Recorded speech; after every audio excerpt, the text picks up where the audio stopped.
చాలా కాలం తర్వాత మీరన్నట్టు 11 సంవత్సరాల తర్వాత ఇలా మా ముందుకి వచ్చినందుకు సో మీరు చేసినటువంటి ఆ క్యారెక్టర్ చూస్తే అంటే మేము కూడా 90స్‌లో కాలేజీ లైఫ్ అనుభవించిన వాళ్ళం కాబట్టి సో చాలా కనెక్టివిటీ ఉంటుందని చెప్పేసి మేము కూడా ఫీల్ అవుతున్నాము. సో మీకెంతవరకి ఇది సబ్జెక్టు కనెక్ట్ అయింది? అంటే మీ రీ ఎంట్రీకి ఇది ఎంచుకోవడానికి రీజన్ ఏంటి? అంటే సినిమా కాకుండా. అదే. రీ ఎంట్రీకి ఇది ఎంచుకోవటం నేనెప్పుడు కూడా ఏది ప్లాన్డ్‌గా అనుకుంటే అవ్వలేదు నాకు. సరే ఏ ఆపర్చునిటీ వస్తే దాంట్లో బెస్ట్ ఏముందో చూసుకొని చేద్దామని ప్రిపేర్ అయ్యి ఉన్నాను. బట్ ఏంటంటే ప్రెస్ మీట్ పెట్టి నేను చేస్తాను, నాకు సినిమాలు ఇవ్వండి అని అడగటం నాకు ఇష్టం లేదు. తప్పని కాదు. ఎందుకు 96 ఫిలిమ్స్ చేశాను. మళ్ళీ ప్రెస్ మీట్ పెట్టి చెప్పి అడగాలి అంటే ఇవాళ సోషల్ మీడియాలో ఆ థంబ్‌నెయిల్స్ చూస్తే థంబ్‌నెయిల్స్ ఒక్కటి చాలు సూసైడ్ చేసుకోవడానికి. సో ఆ పరిస్థితిలో ఎందుకులే ఏదైనా ఆపర్చునిటీ రాకపోద్దా లేదా మనమే తీద్దామా అనే ప్రాసెస్లో జరిగినటువంటి ఒక అంశం ఇది. దాని నుంచి బాపినీటి గారితో నేను చేస్తాను సార్, నాకు ఉంటే చెప్పండి మీరు అని అన్నాను. నేనంటే యాక్చువల్గా ఆ సినిమాని మీరు తీసుకుంటారా, మీరు తీస్తారా అని అడగటానికి వెళ్ళాను నేను ఆయన్ని. ఎందుకంటే విన్ యాప్ అప్పుడే వస్తూ ఉందని చెప్పారు నాకు. సో ఆ సందర్భంలో ఒక 1.5 మంత్ తర్వాత ఆయన చెప్పారు, నితిన్ గారు కాల్ చేశారు. కాల్ చేస్తే కథ వింటానండి అని అన్నాను. వెబ్ సిరీస్ సార్ ఇది అన్నారు. నో ప్రాబ్లం, ఏదైతే మనకేంటి అని వెళ్ళి విన్నాను. విన్న తర్వాత నాకు అనిపించింది, ఓకే ఇప్పుడు నేను చేస్తే ఏం చేయాలి, ఏం సినిమా చేయాలి, హీరోగా ఏం సినిమా చేయాలి, హీరోగా మరి వాళ్ళు ఇస్తారా లేదా మనకు తెలియదు.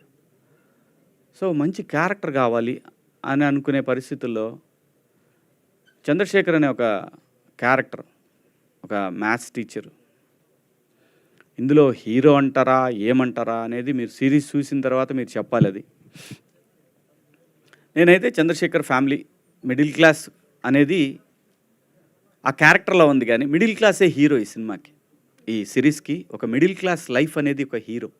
దాంట్లో వచ్చిన పాత్రలు ఇవన్నీ, ఆ పాత్రకు సంబంధించినటువంటి ప్రతి ఒక్కటి కూడా.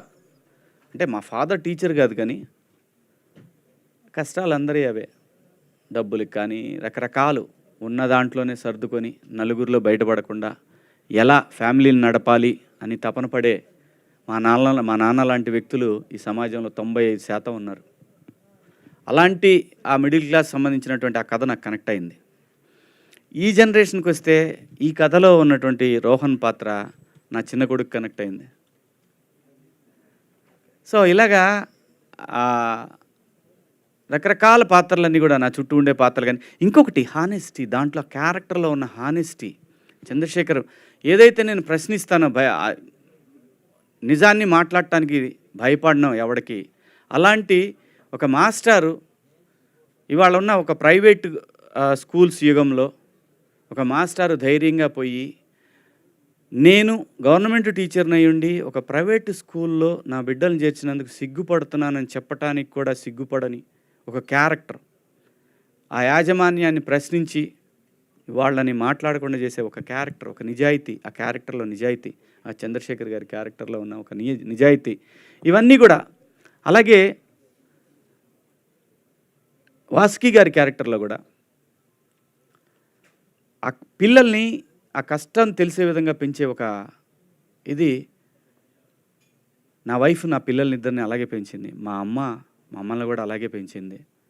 ఎన్నో కష్టాలు పడి గుట్టుగా సంసారం చేయటం, అవన్నీ కూడా ఈ కథలో ఉంటాయి. ప్రతి ఒక్కళ్ళ స్టోరీ అండి ఇది.